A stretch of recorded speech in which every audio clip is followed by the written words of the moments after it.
Hello, everybody. I wanted to share a little bit of a personal story today. I actually had a conversation with my kids this morning about slushies. So, both my kids are in high school. One is 15 and one is 12.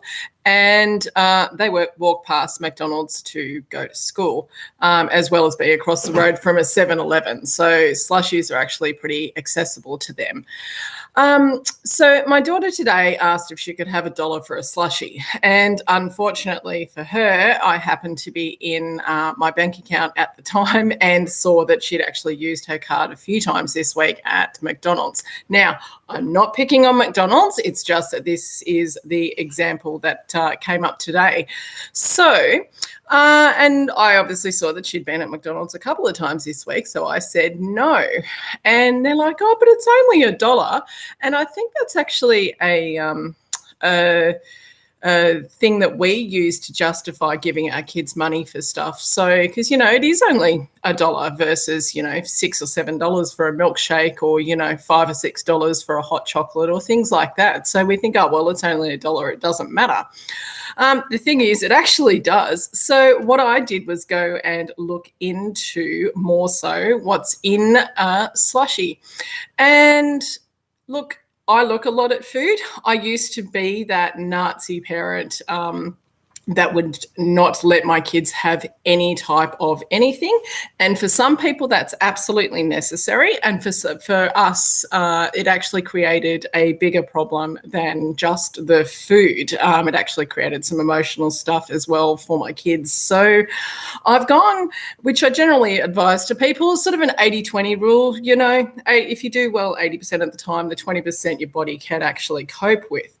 So obviously, having a slushie every single day doesn't fall within that 80-20 guidelines. So, but I have looked over time a lot at food and nutrients and additives and all of that sort of stuff, both for my family and obviously for my clinic as well. And what I found today, I actually just Googled some information. And again, not picking on McDonald's, but McDonald's is the example for this particular thing because they do have the $1 slushie or frozen Coke here in Australia, if you are watching anywhere else in the world, of course. And a large frozen Coke, because that's what we all buy if we go there, actually has 55.9 grams of sugar in that cup. Now, why is that a problem? Well, that's a lot of sugar.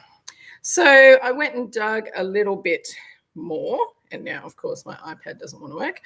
And I went to the foodstandards.gov.au website just to relook at what, how much sugar we should be having in a day. Now, according to this particular page, they actually recommend that free sugars, which include added sugars and the sugar component of honey, fruit juice, and fruit juice concentrates. That is what makes up free sugars. So they recommend no more than 10% of your daily calorie intake in sugar. But, what does that mean? 10% of your daily calorie intake. Are you the person that tracks every calorie that you eat throughout a day? So I'm like, okay, well, that's kind of helpful and kind of not. So I went a little bit further, and it actually shows on this page as well that the statistics show that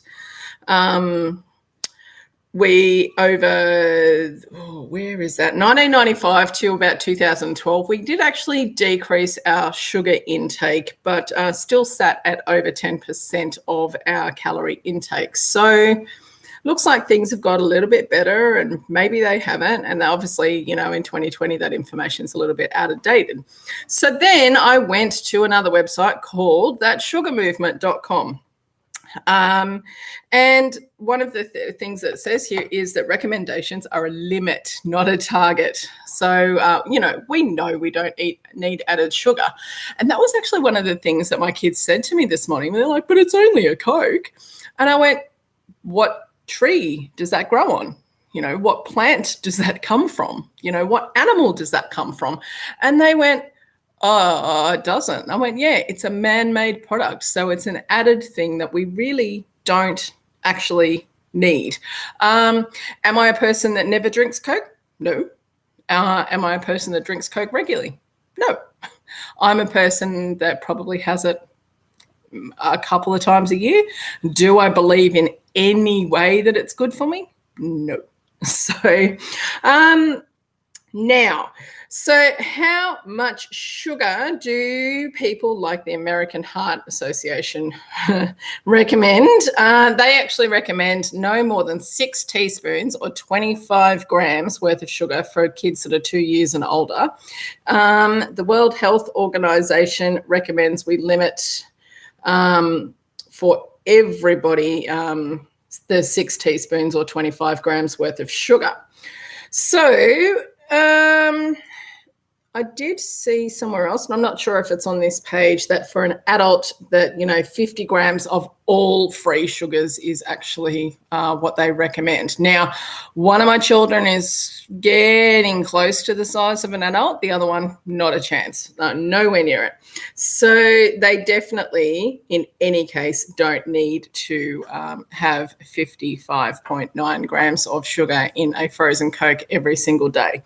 So now if we go with 25 grams of sugar, and my kids were to have a frozen Coke 5 times a week going to school, that would be, 250, 275 grams worth of sugar.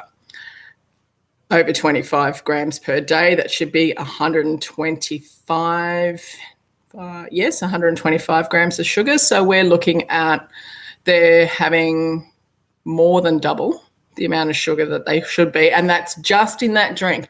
That is not in anything else that they have, a biscuit, a cake, carbs that convert to sugar, anything like that. So, part of the reason I wanted to do this video today too was because obviously, like a lot of teenagers, all learning is obtained from YouTube. So let's do YouTube.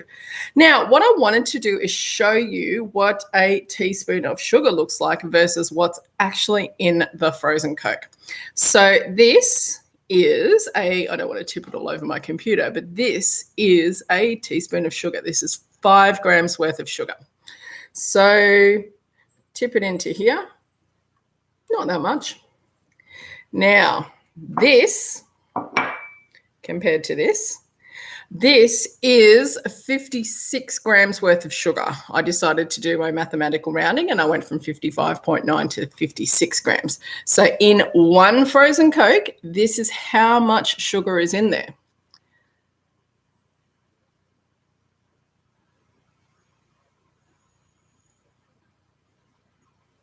One drink. And actually there's a little bit of sugar left in there, not very much, but yeah, in one drink, that's how much sugar is in there before you eat a single thing. So, we know that sugar leads to a whole bunch of issues. It can actually cause behavioral issues in kids. It trips the satiety hormone in your brain, so you never feel full. It is said to be more addictive than cocaine. It contributes to diabetes, heart disease, obviously any type of pre-diabetes, insulin resistance, inflammation in the body, pretty much most things that we see in Western medicine. And if your kids, like mine, are drinking this stuff, or if you are even, every day, look at that stuff. Your body's got to process this already processed thing, which obviously comes from a natural thing, but your body's got to reprocess this already processed thing in order to function, and then still work out what it's got to do with all the other food and drinks that you put into your body. Now, is that the only thing that's in a frozen Coke? No. There is water. Let me just go back to the page that I had the information on. So when you look at ingredients on something, they list them in order of weight in the finished product. Now, there is a thing called a 5% labeling loophole, and what that actually means is if an ingredient makes up less than 5% of the finished weight of the product, they don't actually have to list it on the ingredients. So unless it's an allergen. So even if you look at ingredients, that's not necessarily exactly what you're getting. But what we do have here is carbonated water. We have, where have I gone? We have sugar, which we know about. We have colour, 150D. Does anyone know what that is? Food acid, 338. Do you know what that is? And then we have flavour. What flavour? And then we have caffeine. We know there's caffeine in Coke, there's caffeine in coffee, there's caffeine in green tea. But the flavour, we don't know what that is. It is most likely going to be synthetic and chemical because those things are cheap. But we do know about 2 other ingredients in that. So I went and had a little bit of a look at that. Now, my first source usually is fedup.com.au. That's a place I've learned a lot about additives and ingredients and their effects on the body and behaviour and all sorts of things. And that particular website didn't list them as a major problem. So I actually went to another source that I have, and that's this little book that I have called The Chemical Maze. There is an app as well.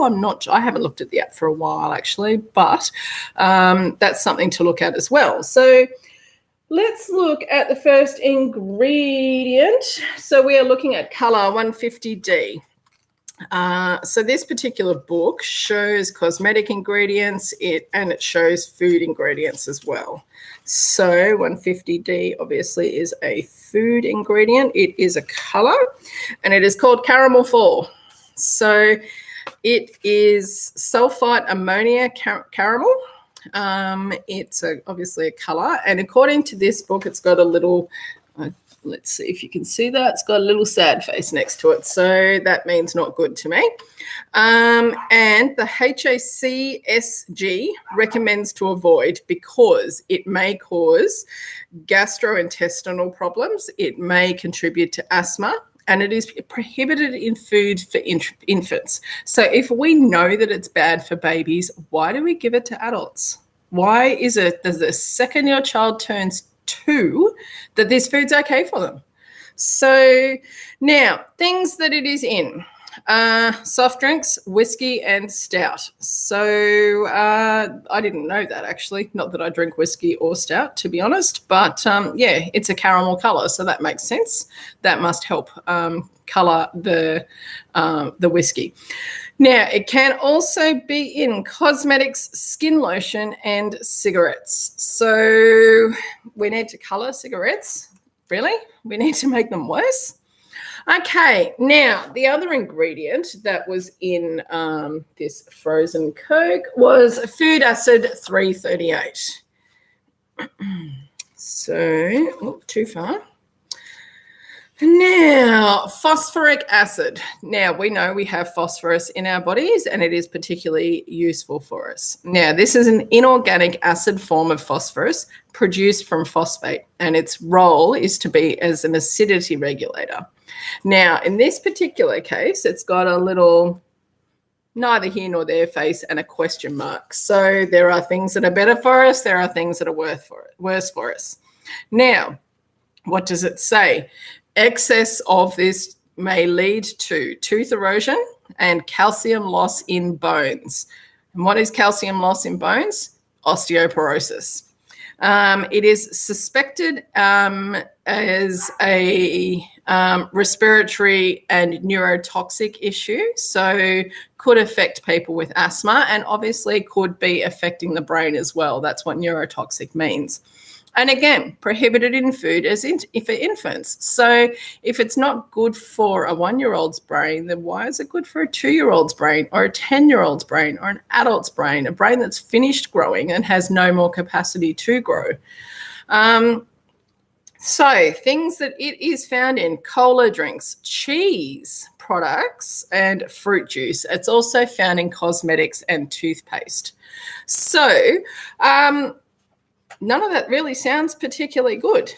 Am I saying to my kids that you should not have frozen Coke at all? Well, no. My job is to raise a properly functioning adult that's capable of making their own decisions. But what I want them to do is actually consider what they're putting in their body and the effect that it has on them. So We have family members with diabetes and with heart disease and that sort of stuff. So when I talk to them about that sort of thing, they obviously can see the impacts that things like this amount of sugar and the chemicals actually have on a person's body. But while I've been thinking about this morning, my daughter had a very strange stomach ache the other day. And given her age, I was beginning to wonder whether that was hormonal changes and that sort of stuff. Based on this, maybe it wasn't. Maybe it was she's drinking too much frozen Coke. My son gets terrible acne when he eats too much rubbish. It has always come out in his face, always. So he has some other gut health stuff going on. He has anaphylaxis as well. So he does have a gut health issue. And he's always been someone that has reacted to food more so than others. So he's probably a little bit more aware of things, whereas my daughter hasn't had those sorts of issues. But I can tell you that I will be having that conversation with her this afternoon about maybe those tummy upsets she's having and the things that she's putting in her body. So anyway, what I wanted to do was just share with you a little bit of a personal story about, things that happen in this house with all the knowledge that I have, with all the work that I do, the things that I know, and let you know it is easy for these things to slip into our diet. And it's really important for us to, check in every so often with what all of us are eating and really have a look at what that food is doing to us or doing for us. So all diets, and I talk to a lot of people about this, all diets, all eating plans are variations to a theme of eat less processed stuff. So that's the thing that leads to our health issues, a lot of our health issues that we have today. So, but it's all, go back to nature, your plants, your nuts, your seeds, your meat. Obviously that doesn't fit within vegetarian diets, but, it has to grow or walk basically, or fly, I guess, for us to be able to, function well. And again, like I say to most people, 80-20 rule is pretty good. It's difficult to be perfect, and it's not always, it's not achievable to be perfect, let's be honest. So, but what we can do is do the best that we can. So I am hoping that my kids watch this, and I will be having a conversation with them this afternoon. And please feel free to comment if you have any questions or comments, and thank you for watching.